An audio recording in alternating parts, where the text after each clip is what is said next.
with us. I'm Laura Papetti. We are taking a live look at the Windsor Castle grounds this afternoon, where Prince Philip passed away peacefully this morning at the castle. And as you can see, folks gathering there. Queen Elizabeth's husband was just months away from his 100th birthday.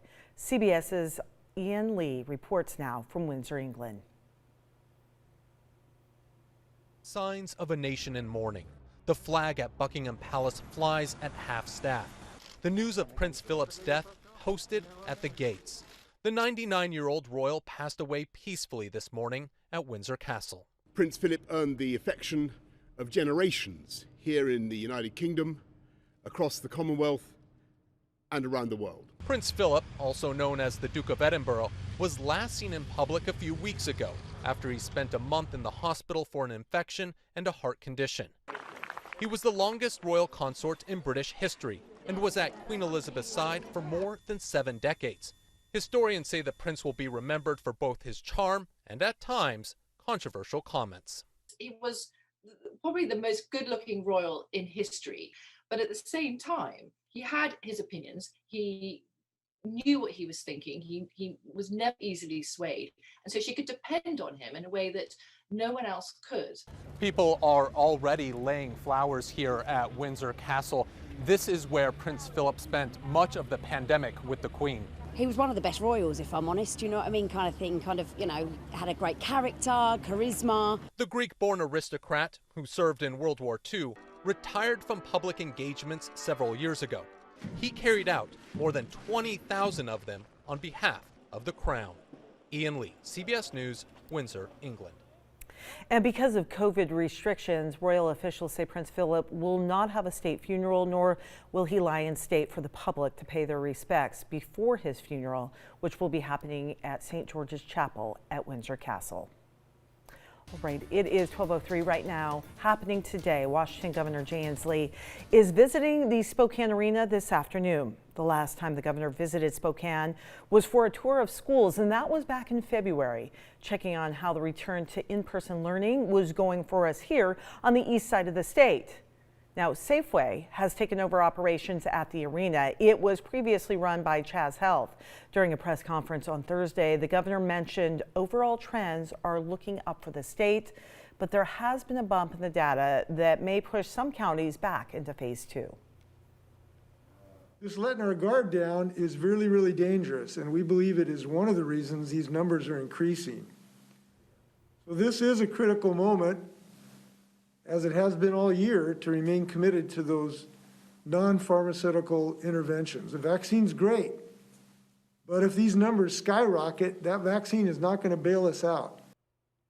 And the governor was insistent that the decision on whether counties moving back into a different phase isn't really up to him, but rather how the data lines up with the state's metrics. Governor Inslee is scheduled to tour the arena's max vaccination site coming up at 2:45 this afternoon, and then he plans on visiting Second Harvest, and that'll be at 4. And we are certainly following all the action surrounding the governor's visit and be reporting on that. Today, the state is assessing which phase of reopening each county should be in. Right now, several counties in our state are at risk of returning to stricter coronavirus restrictions. The counties shaded in blue are seeing too many COVID cases and hospitalizations to stay and remain in phase 3. And that means the governor could roll those counties back to phase 2. Phase 2 does mean businesses would have to reduce hours and limit capacity, going back to that 25% cap. An announcement is scheduled for any potential changes and what's happening coming up on Monday. Taking a look at the vaccine and what's happening next week, everyone 16 years old and older in Washington state will be allowed to get their COVID shots. However, health leaders say you will need to be patient. That's because likely there will not be enough doses available right away for everyone to get the shot. So for more information on vaccines in Washington and North Idaho, easy to do. We have our text line open. It is 509-448-2000. Just type in the word vaccine and it will get you, I should say vaccine rather, it will send you a link to your phone and exactly what's happening with vaccinations. Idaho Governor Brad Little issued a ban on vaccine passports on Thursday, saying it would create a new class of citizens. Our Verified team looked into the different vaccines that are actually already currently required by the CDC in order to travel. The legality of requiring a vaccine passport to travel within the U.S. has been a hot topic the past few weeks. So we wanted to take a larger perspective and verify, are there any vaccines required for international travel? Our source for this story is the Centers for Disease Control, or the CDC. Grace Apia is a medical epidemiologist for the Division of Global Migration and Quarantine. There are two types of vaccines that the CDC will recommend: routine vaccinations and travel vaccinations. We'll focus on travel vaccinations, which generally fall within two categories: recommended and required. Recommended vaccines are suggested based on a traveler's health history or current health status. Thinking about both where the person's going and the risk of disease there, how old they are, what health conditions they have. Next is required vaccines. These are vaccinations you have to get to fly, depending on where you are going. There are about 10 of these in existence today, according to the CDC.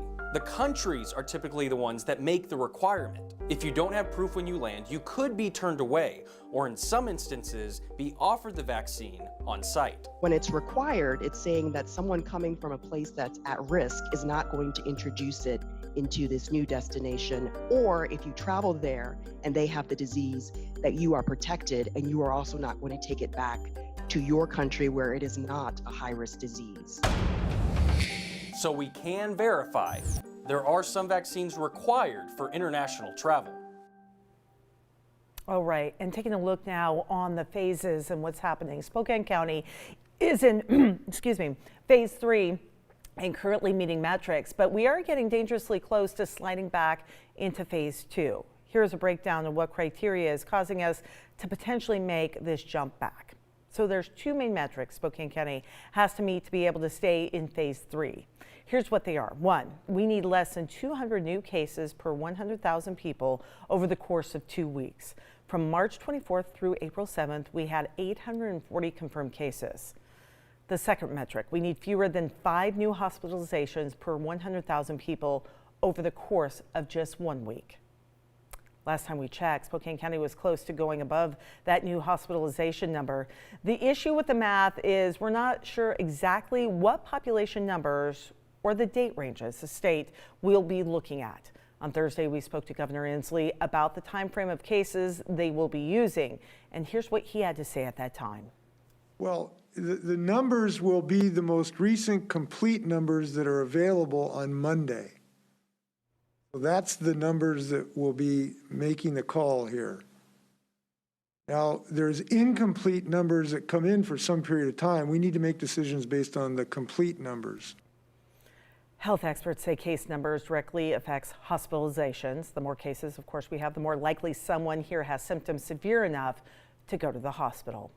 So certainly something we'll be continuing to track very closely, especially as we get closer to that Monday announcement. It is 12:09 right now. My good friend Jeremy Legoo is standing by outside with weather. Hi, Jeremy. Hello, Laura, and hello, everybody watching back at home. It's a little bit breezy today. Think about it this way. If you go up about 1,000 feet into the sky, it's exceptionally windy, and some of that wind is starting to translate down to the ground, but not near as windy as it would be if you just went up 1,000 feet. Here across the inland northwest, temperatures are in the mid to upper 40s. You're in the 50s in Moses Lake, and temperatures are on the rise. I think we squeeze another 10 degrees out of this day here in Spokane. Got a little bit of cloud cover off to our north, and some of that is filtering in, but that's really going to be about it. Later today, you'll see cloud cover grow a bit more widespread than tomorrow. We are looking at our next cold front moving in. That'll bring us wind, some isolated showers, some mountain snow. And did I mention the cooler temperatures? Oh yeah, we cool down and in a big way. So today, enjoy this. We're getting up into the 50s here, I'd say within the hour. And then this afternoon, we're topping out around 57 degrees. As the sun goes down, we stay in the 50s thanks to that cloud cover moving in. But for now, enjoy the sunshine and warm weather while it lasts. Jeremy, it is beautiful outside, and we do want to take a live look at Riverfront Park. Absolutely gorgeous today. Should mention as well at the park, the Numerica Skate Ribbon is back open. The ribbon is open 7 days a week from 11 in the morning till 6. Admission is free, and you can scooter and roller skate. The rentals are available. Should mention helmets are required. You're watching Crimson News at noon.